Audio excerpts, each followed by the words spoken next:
in certain quarters, there was some praise for the government that in the circumstances that the government found itself, it was doing well, and we're beginning to really now do the true, if you call it, domestication, which is our ticket to our own development. Yes, but borrowing is a long-standing part of economic management. Every country does that. There's nothing wrong with borrowing.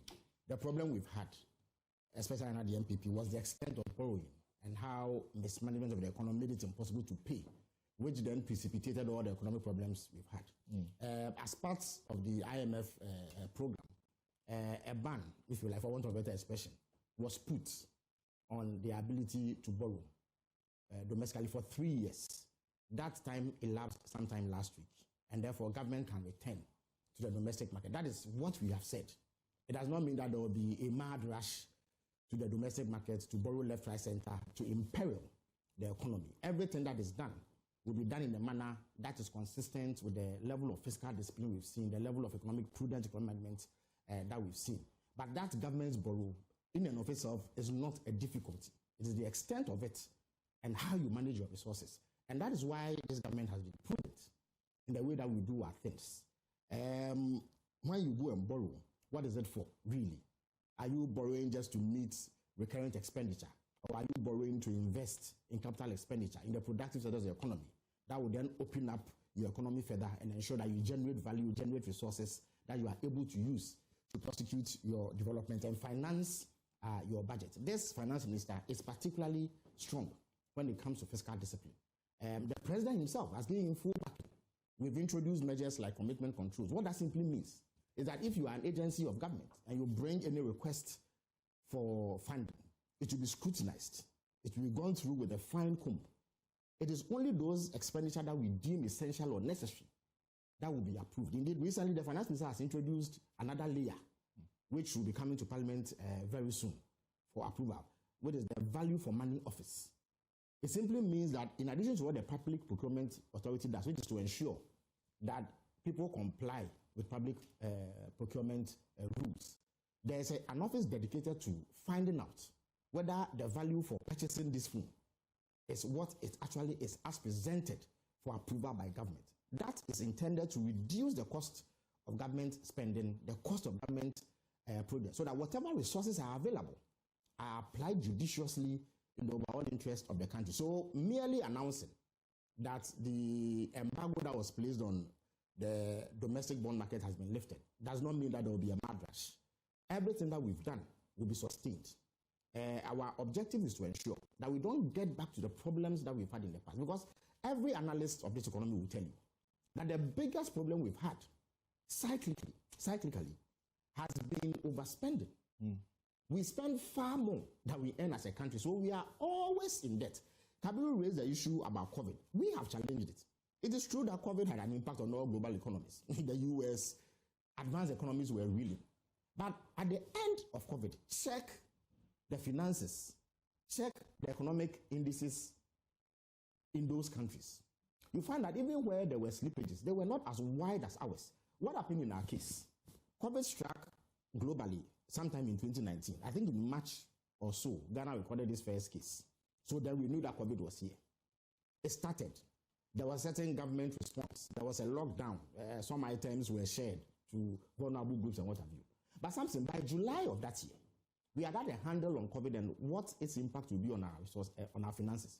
So the finance minister himself at the time, Ken Ofori-Atta, went to Parliament and said that I had presented a budget for 2020 in November of 2019. However, because of COVID, I need to revise these figures. So he brought a revised budget to Parliament, which was approved, which said that the deficit targets, which essentially means that by how much government was going to spend more than what it brought in, would have to change. They set a target of 5%, I believe, in the budget.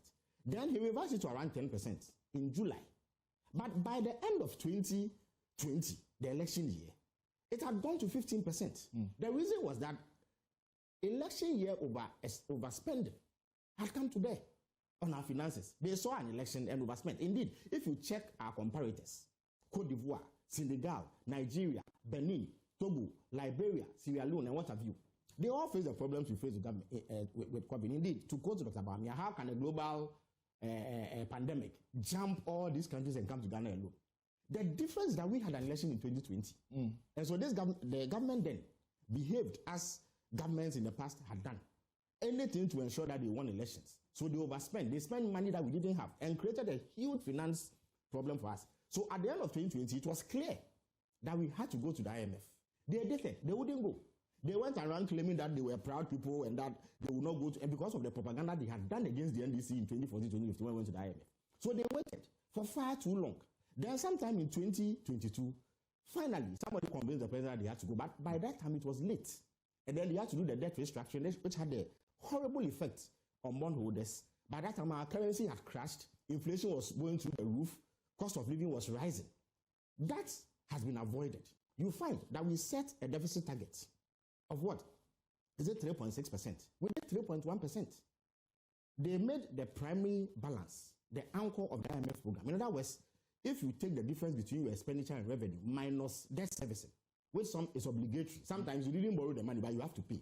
So in order to see how well you are managing your resources, they take that out. They set a target of 0.5 plus 0. In other words, they were going to get a surplus. They did 3.9, which means that they had exceeded that target by hundreds of percentage points. We set a target of 1.5 surplus. We have done 2.6%, which is the biggest in recent times. It is a very steep improvement over what we did. So even the targets we set in the budget, we have exceeded it because of prudence. It is not everything that we have spent on. Some have complained that, oh, that means that the monetary or the fiscal policy is too tight. It is necessary to ensure that we don't spend on things that we don't need. So for instance, this independence celebration, we've celebrated it. We did it yesterday. It has not detracted from the fact that we got independence on 6th March 1957. It has not changed our status as an independent country. But we cut down significant waste. We cut down the number of ministers. And something you have been around for some time, so you know what it costs to have a minister in place. Very soon we will send the presidential office staff list to Parliament. I'm sure sometime next week in compliance with the Presidential Transition Act. Something that list is at least 100 less than what the MPP had. So that is another cut. If you come to the Jubilee presidency today, you will not see televisions blazing with satellite television. It was cut. Indeed, I had to go to beg the president to make a special case for me because I need to monitor global events as part of my mandate. And then he granted it. But every other office has had it shut off. When I came to power, and indeed I said this some time ago and people misinterpreted it. When they give you your appointment letter as a minister or some other public officer, they indicate that you get a certain amount of fuel a week. So initially, we were getting it. The president said, no, I am going to cancel. So he has cancelled it. So since then, I have bought my fuel every week as any other person. And this is widespread across government. That is a significant saving. Yes. You know the cost of a land cruiser, something. The ones that, the top of the range ones that public officials use, is about $125,000. So if you have 60 ministers less than your predecessor had, that is savings of 125,000 times 60, running into millions of dollars. That is money that is saved. The salaries of those ministers is saved. They also have to be given a bungalow. And often when they can, they have to refurbish it a bit because it would have deteriorated over the period. Yeah. That comes with some money. In addition to the Land Cruiser, they give you a saloon car, which because of what you use should be around $40,000 to $50,000, even if you were to take out duty payments, which is often waived because it is for government. That is another cost, fueling that as well. And the allowances that you get, your travel, the energy cost, utility costs that come in and all that. Even the cost of running the office alone for 60 additional ministers is huge. You understand me? So this government has done everything. Yeah, so that is save as much as possible. That's why there is the expectation that you don't give the impression that immediately we get out of the restrictions from the DDEP, we are hitting the bond market. We went into a campaign where you told all of us about how, you know, the public debt had been at $100 billion US. Nanado took it up to 700. No, it was 120 billion Ghana cedis in 2016. Yes. And it went to around. Yeah, I meant cedis, yes. Not dollars. Yes. And then Nanado took it up to 700, billion. So, and you've come in, you've done all these things to cut costs. Yes. So it looks like you are too much in a hurry. Immediately the restrictions are lifted. You announce that we are going to the bond market. That is not a problem at all, because when you look at the budget, that's why there's a budget. If you do a budget and you stick to the proposals that you've made in the budget in terms of the estimates, you won't have a problem. The problem we've had is that often we have exceeded that budget. So even borrowing, anytime the finance minister goes to parliament to present the budget, if he intends to borrow within the year, it is indicated clearly in the budget. If you borrow the amount you say you will borrow, or perhaps slightly beyond that, you are unlikely to fall into any difficulty. So borrowing itself is not a problem. It is the extent to which you borrow. And you are starting with a 10 billion Ghana cedi domestic infrastructure bond to fund roads. Yes. But you see, those are economic investments. Eventually you recoup it. There are roads that are tolled. So you can have a lag of, say, 10, 15, 20 years, by which, depending on the tenor of the bonds that you've taken, you recoup it. If you borrow and you put it into an economic infrastructure project, you are unlikely to have a problem. But if you borrow only to pay 120 ministers, 361 presidential office staff, political appointees, the civil servants don't contribute anything because they are drawn from other existing public organizations, so they don't add anything to being at the president. But if you have a situation where in 2017 you had 361 staff at the office of the president, you are going to have a difficulty. If you have a government machinery that is larger than is required, you are going to have that kind of difficulty. Okay. But the fact that you borrow it cannot be a problem. Kabiru, let's hear